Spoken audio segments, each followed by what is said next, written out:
This is a walkthrough of a AI content enhancement tool I'm calling Content Catalyst. It's open source. I'm sharing the code on GitHub. And you're just going to walk through, it's really a pipeline on improving or working through certain types of material. In this case, writing an article or a document, wanting to generate a new title, either for the document or something for sharing it online with other people on social platforms, stuff like that, or through a public portal for your organization. Introduction and summaries, SEO tags, and then also article translation if you want to share it out in other languages. The tool itself, we're going to walk through straight first and then hit some of the supporting capabilities. So we're selecting all features. There's a few ways you can add material here.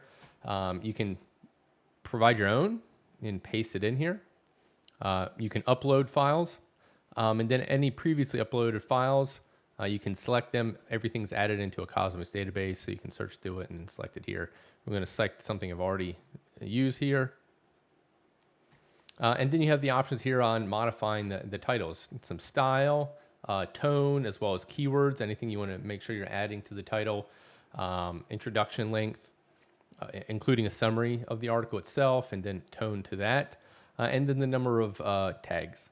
And then here's a view of the document, as well as the languages that you can translate it to. So this is using Azure OpenAI.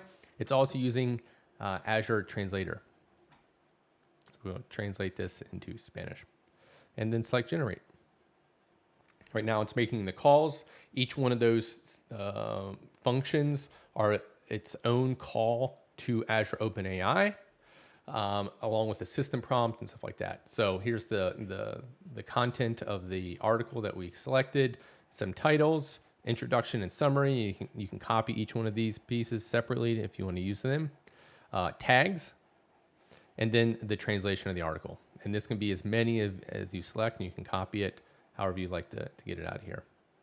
Then when you start back over, you also have access to history. So these are all the articles, every action that was performed. When you click on it, it goes in there and shows you the same actions that were executed previously. So this way now you can go in and see what you've done before, go through it, use it to take these. So this is really a pipeline. It's not chat. It's a pipeline. It's a specific set of services or capabilities, and it's all open source. I hope you enjoy using it.